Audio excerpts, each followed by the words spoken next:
Hello everyone, my name is Sanjay. Today I will be going to explain and demonstrate to you a project called as Chat with Website by using retrieval augmented generation pipelining. So let's get started. The main goal of this project is to enable users to query data from websites. This involves creating an intelligent system that can extract data, embed it, and retrieve relevant information by using RAG pipelining. So the first step is importing the libraries, where we used 5 libraries in this. First one is request. We used it for sending HTTP requests to access or interact with web resources.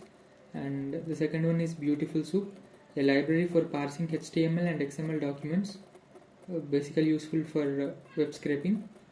Transformers, a library by Hugging Face for implementing and using pre-trained NLP models like BERT, etc. And the fourth one is 5CPU, a library for fast near neighborhood search, which is often used in similar search and clustering.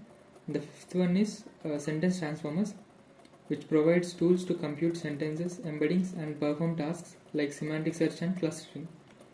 And coming to the second step, here we use the request and BeautifulSoup libraries, in which the first one is the user agent header, which sets a user agent string to make HTTP request appear as if it's coming from a real browser, which helps us to avoid being blocked by the websites. And request handling sends a GET request to the provider URL using the request library and checks the HTTP response status code to ensure that we are connected. Where the content was fetched successfully, status code is 200. And third one is HTML parsing the HTML content of the responses using BeautifulSoup. Extract the text from content from all the paragraph tags in the web page. And the next one is error handling, catches and reports any exceptions that might occur during the request or parsing process. And coming to the example usage, we have used here uchikavo.edu website, where we want to display the first 500 characteristics of the scraped text. If successful, the status code 200 will be printed successfully if fetched.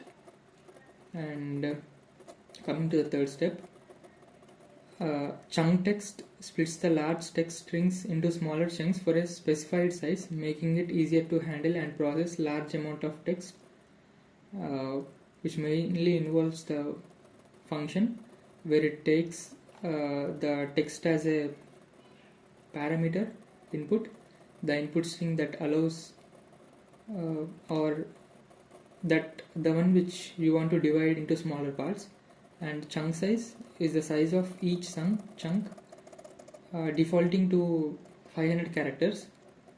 And chunk creation uses list comprehension to iterate through the next text in steps of chunk size, exacts substring of chunk size characteristics starting at indices 0, 500 and 1000, so on, etc. And the output returns a list where each element is a chunk of the text. And coming to the fourth step, a sentence transformer library is used to generate embeddings, basically a numerical vector representation for text chunks, in which we import and initialize the model, where the sentence transformer is a library for getting high quality sentences embeddings. AllMinLM L6v2 is a pre-trained model, where it is a lightweight and yet effective model for tasks like semantic search, clustering, and text similarity. And the get embeddings function takes all the list of text chunks as an input, encodes each chunk into numerical vectors representing using the model.encode method, and returns a list or array of embeddings. For example, chunks are the input for this method, and the output is the corresponding embedding as array of numerical values, and it prints the first two embeddings for the verification. And coming to the fifth step, In this step, we mainly use FAISS, the Facebook AI similarity search, to create a searchable index for the embeddings and enable efficient similarity searches.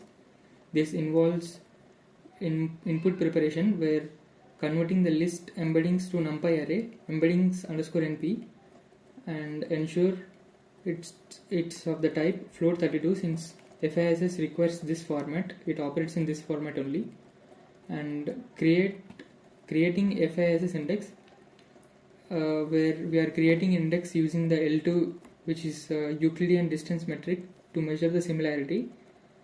Embeddings_np.shape1 it specifies the dimensions of the vectors.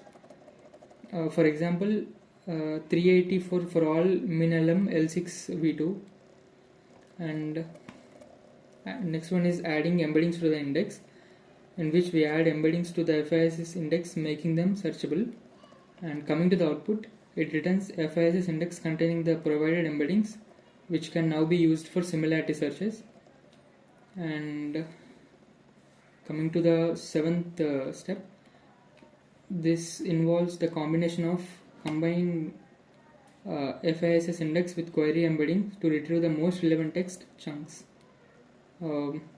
Basically, this involves a function called as query2embedding, takes user text query as input and convert it to embedding using the sentence transformer model, and returns the embedding, which represents the semantic meaning of the query. And the function retrieve relevant chunks, which takes input query embedding, the embedding for the query text, and index the FAISS index containing the pre-computed embeddings. K is the number of top relevant searches to retrieve. The default value is 3.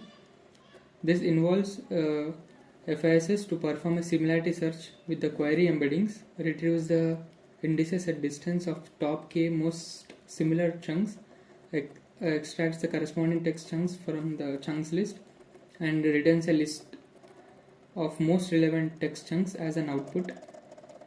For example, what is the latest post a query, like what is the latest research at the University of Chicago. The query is embedded and uses to search FAISS index. This function retrieves the topmost relevant chunks and prints them. For this query, the output for this is, recently they have published a groundbreaking research of quantum computing, where the researchers of Chicago are leading advancements in artificial intelligence, which is basically present in the website we have provided. And coming to the last step, this involves a function called as generate response, where it takes the query as user input and relevant chunks, the top relevant chunks retrieved from the FAISS index. The process of this is concats the retrieved chunks into a single context string, creates a structured response that includes a query, the context, and open-ended spaces for answer to be generated or inferred. Output, it basically returns a formatted string that provides a query, context, and placeholder for the answer. And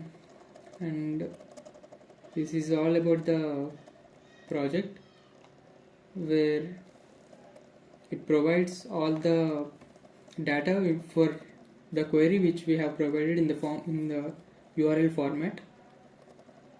So this project helps us to summary the website and pose questions to the model, which helps us in analyzing and solving our daily real life problems. Thank you so much.